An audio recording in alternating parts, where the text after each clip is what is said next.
At Disney, Katzenberg had learned the importance of music to the success of an animated feature. Among his coups was to secure Hans Zimmer, Academy Award-winning composer of The Lion King, to be DreamWorks' head of music. Zimmer would also compose and arrange the score for The Prince of Egypt.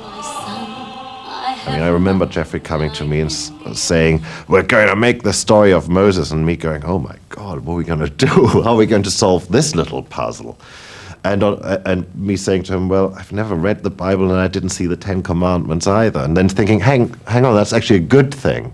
Because I can be the guy amongst the team who can go, why can't we have Moses do this and this and this, because it'll propel the story forward. And then have people shoot me down and say, it's not in the Bible, you know. So I think I was sort of the loose cannon of the team, and still am, I suppose. My baby. Alongside Hans Zimmer, Katzenberg chose Stephen Schwartz, an Academy Award winner for Pocahontas, to write the songs.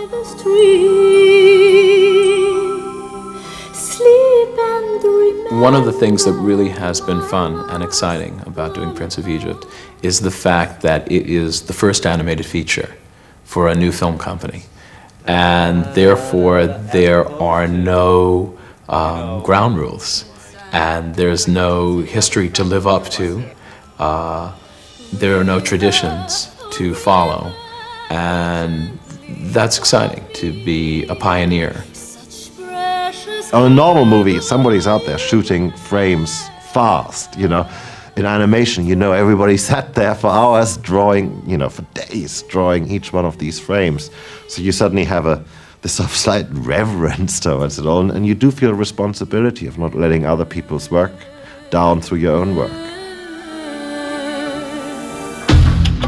In December 1995, Katzenberg found time to take his team on a research trip to the roots of the story, Egypt.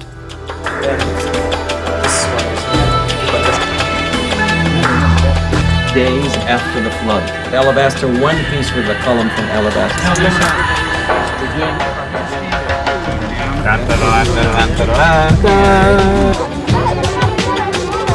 It was such a great bonding experience for all of us. That's the intangible asset of the trip. The tangible assets are some of those things that you get to see on the screen.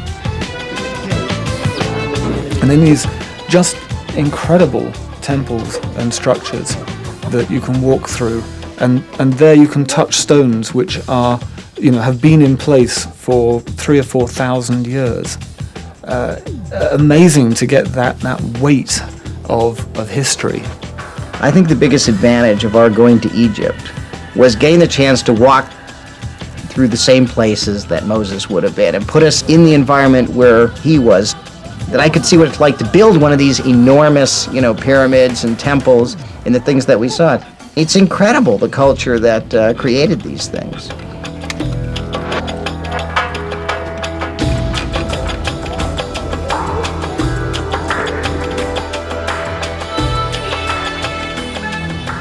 We've been drawing big. Derek is the king of big. He's our production designer, and he draws on big paper, and the stuff that he designs, because it's on big paper, has big scale with little bitty people there. And we thought he was faking it. And it turns out that what he's drawing, I think he's an Egyptian, is a little bit shy, maybe even. I mean, yeah, it complements his work yeah. really well. The trip helped enormously, because first time when we stand up in front of these temples, even Jeffrey himself said, yeah, this is it, this is like Derek draws. And that for me was like a huge weight was taken out of my chest.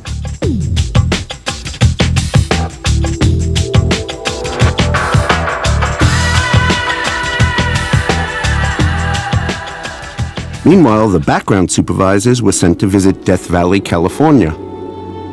The producers said, well, yeah, I mean, you're going to be painting the film, you're going to be designing the colors and the landscapes and the textures, so you're going to need to know somewhat of what it's like. And I think they understood how important it is to actually be there and be part of the landscape and just to understand it and feel it. So they said, well, pretty much pick a place. Well, Death Valley is perfect because I think it's the closest thing to Sinai that this country has to offer. Oh, it's spectacular. It's beautiful, it's spooky. It's kind of eternal, you know, quiet and huge spaces and big sky. And it's like life itself. You got to live it. You can't just kind of see it from the outside.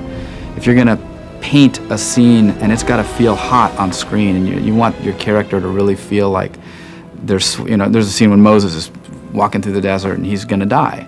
Well, you can't know what that's like unless you've tried it. There's no way. So to get that kind of emotion to translate on a screen, you have to be there. So you feel the glare hitting you in the face, you feel the sweat, I mean, whatever.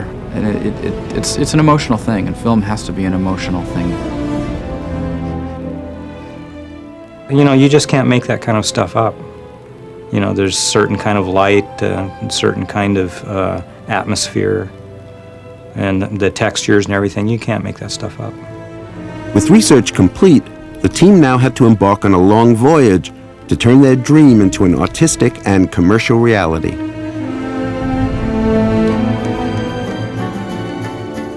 By the middle of 1996, the staff at DreamWorks Animation had grown to over 400 people.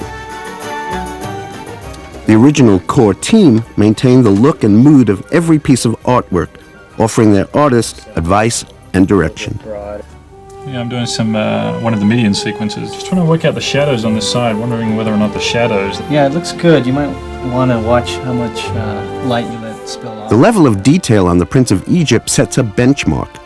Before any image went to animation, it was checked and double-checked for accuracy. The three directors were shown the choreography of an ancient Midian dance. No. You must learn to join the dance.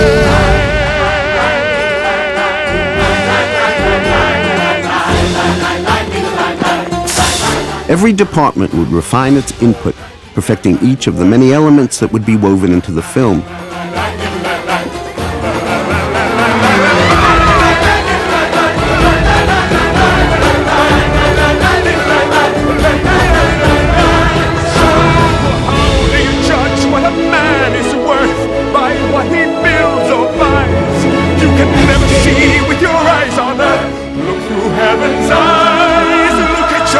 And then kind of to an orange over here, pull them all together a little bit more. Look at your life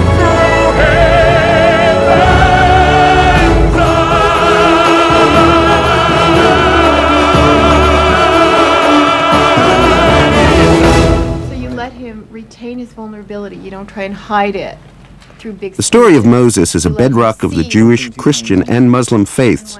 It was crucial that the film approach the material with responsibility.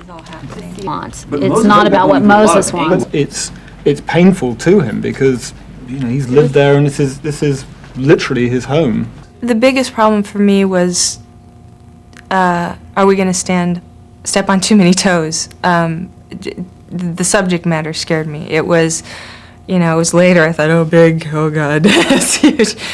You know, the whole world out there of people who, you know, the story means so much to them. It's like, you know, it's dicey, you know.